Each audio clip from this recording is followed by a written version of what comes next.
ನಮಸ್ಕಾರ ಸ್ನೇಹಿತರೆ, ನಾನು ನಿಮ್ಮ ಕನ್ನಡ CEO ಮಾತಾಡ್ತಾ ಇದ್ದೀನಿ. ಇವತ್ತಿನ ಟಾಪಿಕ್ ಏನಪ್ಪ ಅಂತ ಹೇಳಿದರೆ ಇಂಡೆಕ್ಸ್ ಫಂಡ್.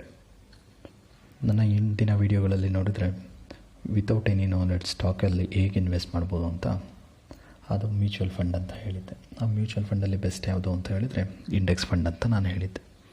ಇವತ್ತು ಆ ಇಂಡೆಕ್ಸ್ ಫಂಡ್ ಬಗ್ಗೆ ಇನ್ನೂ ಡೀಟೇಲಾಗಿ ತಿಳ್ಕೊಳ್ಳೋಣ ಸ್ನೇಹಿತರೆ. So without wasting time we get into our video.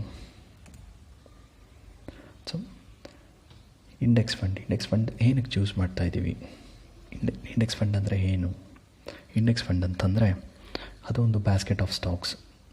ಅದು ಪರ್ಟಿಕ್ಯುಲರ್ ಇಂಡೆಕ್ಸ್ನ ರೆಪ್ರೆಸೆಂಟ್ ಮಾಡುತ್ತೆ. ಈಗ ಸೆನ್ಸೆಕ್ಸ್ ಒಂದು ಇಂಡೆಕ್ಸ್, ನಿಫ್ಟಿ 50 ಅದು ಒಂದು ಇಂಡೆಕ್ಸ್. ಇದೆರಡು ಇಂಡೆಕ್ಸು ಈ ಥರದ್ರ ಮೇಲೆ ನಾನು ಹೂಡಿಕೆ ಮಾಡಬೇಕು ಅಂತ ಇವತ್ತು ತಿಳಿಸ್ಕೊಡ್ತಾ ಇರೋ ವಿಡಿಯೋ. ನಾನು ಆಲ್ರೆಡಿ ನನ್ನ ಪ್ರೀವಿಯಸ್ ವೀಡಿಯೋನಲ್ಲಿ ಹೇಳಿರೋ ಥರ ಈ ಸೆನ್ಸೆಕ್ಸಲ್ಲಿ 30 ಕಂಪ್ನಿಗಳಿರುತ್ತೆ ಮತ್ತು ಈ ನಿಫ್ಟಿನಲ್ಲಿ 50 ಕಂಪ್ನಿಗಳಿರುತ್ತೆ ಅಂತ.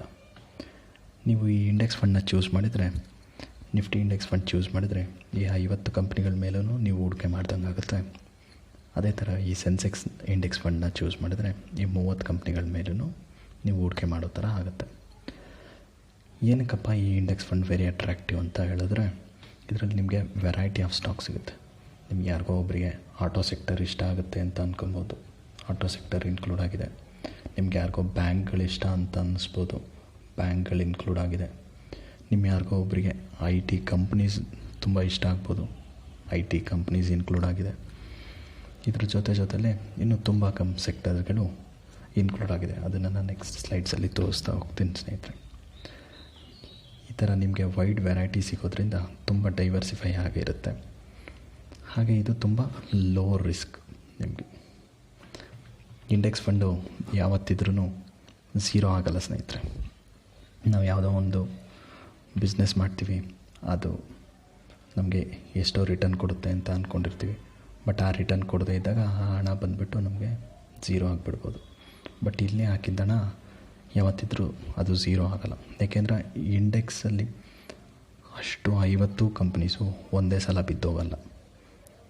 ವ್ಯಾಪಾರ ಬೇಕಿದ್ರೆ ಸ್ವಲ್ಪ ಕಡಿಮೆ ಆಗ್ಬೋದು, ಇಂಡೆಕ್ಸ್ ಬೇಕಿದ್ರೆ ಸ್ವಲ್ಪ ವ್ಯಾಲ್ಯೂ ಕಡಿಮೆ ಆಗ್ಬೋದು. ನಿಮಗೆ 10%, 20%, 30%, 40%, 50% ತನಕೆಲ್ಲ ಕಡಿಮೆ ಆಗ್ಬೋದು. ಬಟ್ ಯಾವತ್ತೂ ಆ ಹಣ ನಿಮ್ಗೆ 0 ಆಗೋದೇ ಇಲ್ಲ. ಹಾಗಾಗಿ ಇದು ತುಂಬ ಲೋ ರಿಸ್ಕ್. ಹಾಗೆ ನಿಮಗೆ ಎಲ್ಲನೂ ಇದರಲ್ಲಿರೋ ಆಟೋನಲ್ಲಿ ಬೆಸ್ಟ್ ಕಂಪ್ನೀಸ್ ಇರುತ್ತೆ, ಬ್ಯಾಂಕ್ನಲ್ಲಿ ಬೆಸ್ಟ್ ಬ್ಯಾಂಕ್ಸ್ಗಳು ಸಿಗುತ್ತೆ, IT ಕಂಪ್ನಿಲಿ ಬೆಸ್ಟ್ IT ಕಂಪ್ನೀಸ್ ಸಿಗುತ್ತೆ. ಈ ಸೆಕ್ಟರ್ನ ಲೀಡರ್ಸ್ ಏನೇನಿರುತ್ತೆ ಆ ಎಲ್ಲ ಕಂಪ್ನಿಗಳ ಸ್ಟಾಕ್ಸು ನಿಮಗೆ ತುಂಬ ಕಡಿಮೆ ಪ್ರೈಸ್ನಲ್ಲಿ ಸಿಗ್ತಾ ಹೋಗುತ್ತೆ.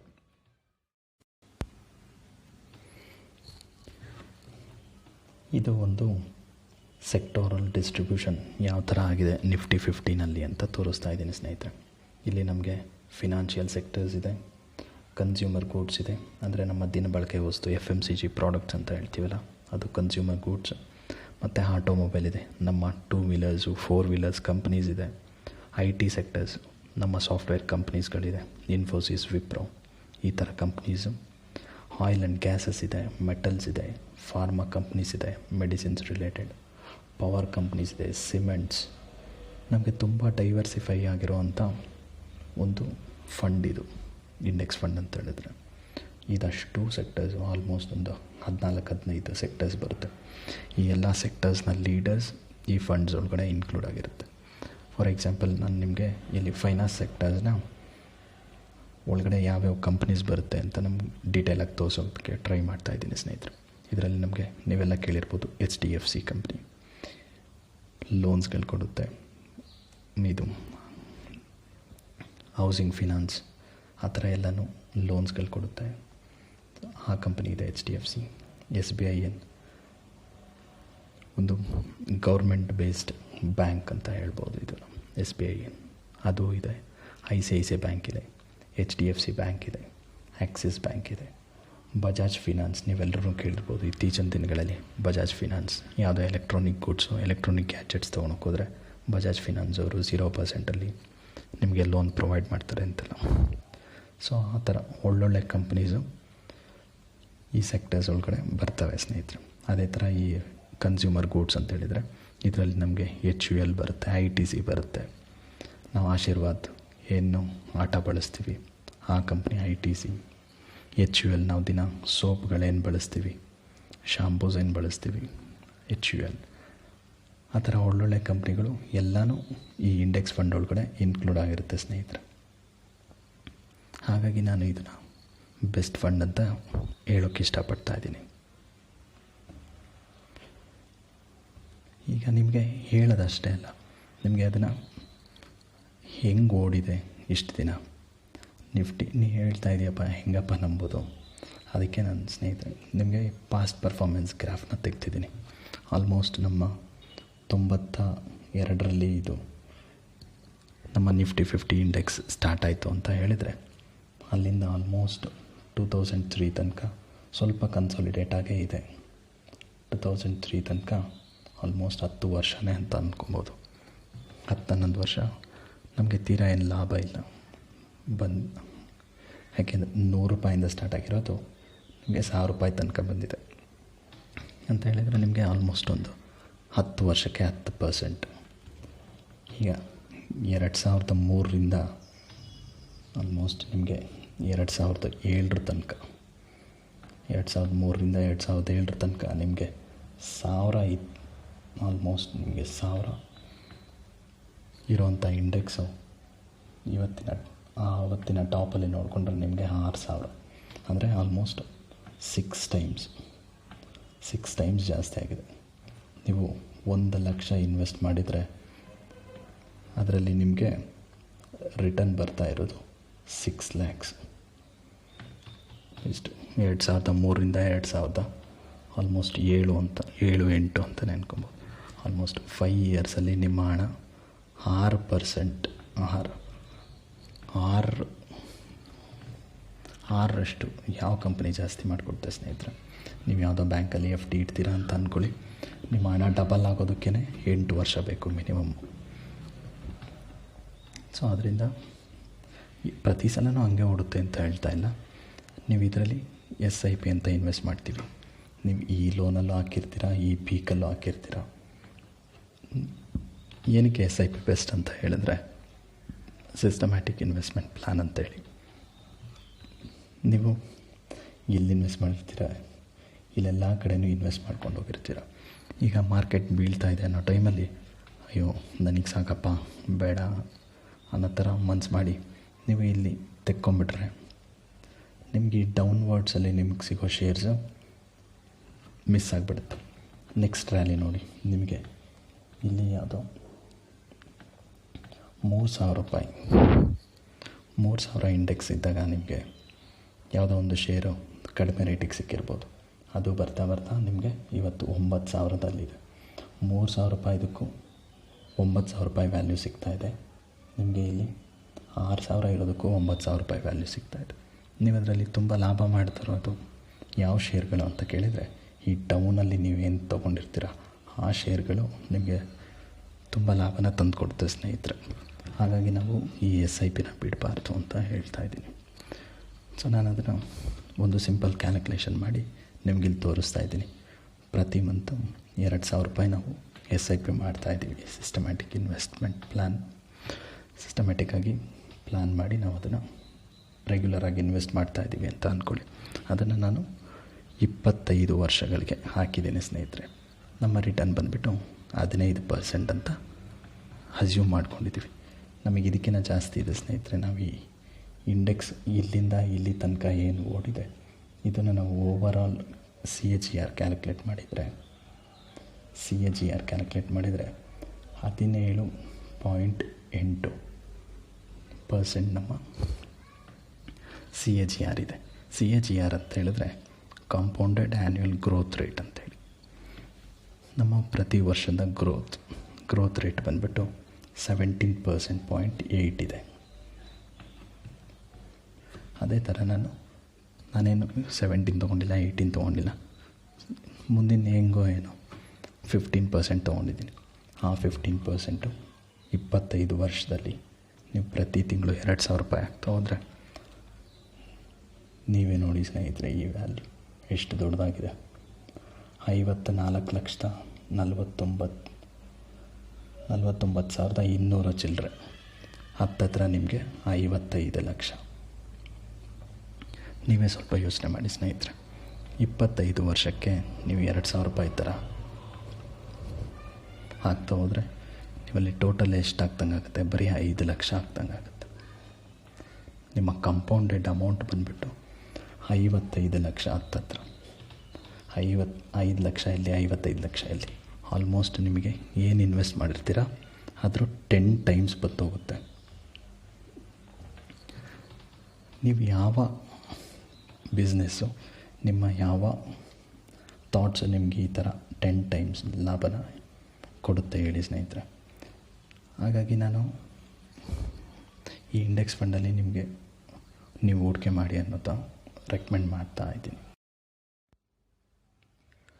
ಹಾಗೆ ನಾನಿಲ್ಲಿ ತೋರಿಸ್ತಾ ಇರೋದು ಬರ್ಕ್ಷೈರ್ ಹ್ಯಾಥ್ವೇ ಅಂತ. ನಮ್ಮ ವಾರನ್ ಬಫೆಟ್ನವರ ಏನಿದ್ದಾರೆ ಅವರ ಕಂಪ್ನಿ, ಅವರ ಇನ್ವೆಸ್ಟ್ಮೆಂಟ್ ಕಂಪ್ನಿ ಹೆಸರು ಬರ್ಕ್ಷೈರ್ ಹ್ಯಾಥ್ವೇ ಅಂತ. ಆ ಕಂಪ್ನಿಯ ಟೋಟಲ್ CAGR ಏನಿದೆ ಅಂತ ನೋಡೋಣ ಸ್ನೇಹಿತರೆ.